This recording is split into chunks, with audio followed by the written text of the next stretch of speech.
Hello, everybody. Today is Tuesday, June 17th, and today I wanted to talk about eating disorders.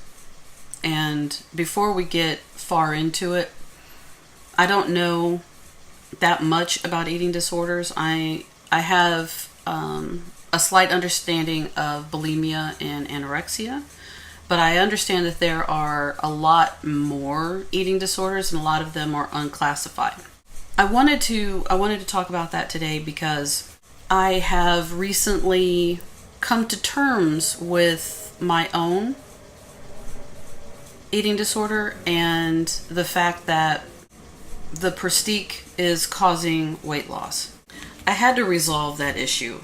I'm still losing weight on the Prestique, and the reason I don't want to stop taking it is because I've seen amazing results on it. Amazing results. I have now, up until I started taking the Prestique. If anybody has watched me for any length of time or has read my blog, you understand that I have a mistrust in pharmaceuticals. I have a strong belief that a lot of the issues that I have can be resolved with supplements, vitamins, and just eating better. Because I had zero results from any other medication that I've taken, and I started taking medication in 92. So I've been on a lot. I've been on all three classifications of antidepressants, and I've taken several anti-anxiety. None of them did anything for me. So when I started taking the Prestique, I didn't have any high hopes. So when I actually started noticing that I felt more active, that didn't start until about a month later. But I started feeling more active. I started feeling more positive. I started getting back to my playful self. I just noticed that I was more positive, that I had a better attitude towards the world. And it got so much better that I haven't stopped taking the niacin, but I have lowered the amount of niacin that I take. So all of this combined, I'm very happy with the Prestique. The only thing that bothers me is the fact that I don't have an appetite, and I'm dropping weight very quickly. Now, the type of eating disorder that I have is unclassified, as I mentioned, and here it is. I purposefully stay heavy because I associate being thin or thinner with abuse. And I have to believe that there are other people out there like me. And all of the therapists that I've spoken to about this, they've all just kind of hushed and poo-pooed it away. And that's one of the reasons why I haven't been back to see my therapist. Because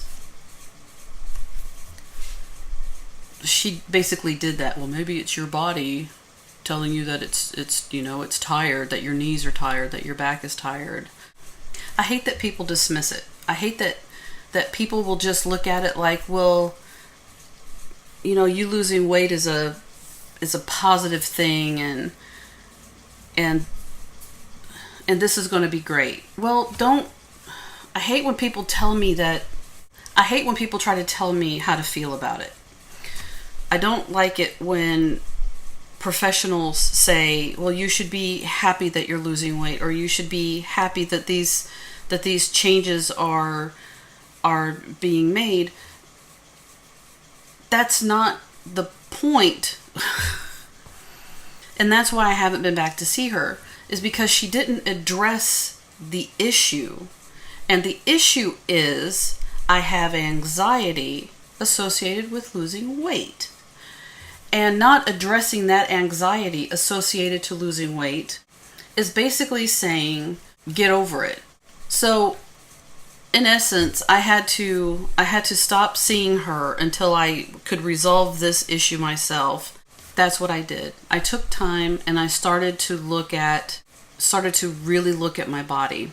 And I'm sure that a lot of you will understand. Looking at one's body after having been sexually abused most of your life is very difficult. Taking a look at what the abusers wanted,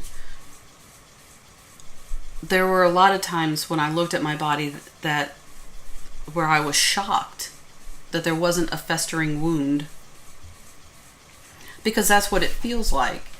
Not that there's pain physically, but there's emotional pain attached to how I see my body. I try very hard not to look at it. Well, up until recently, I tried very hard to ignore my body because I always thought of it as the enemy, as the thing that made my abusers react the way they did.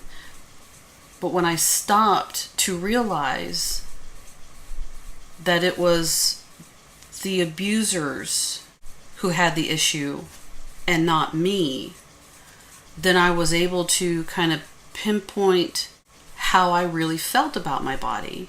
And then I could address those and I could process how I felt about my body. And from that, I was able to understand that I'm in a much better place emotionally and mentally.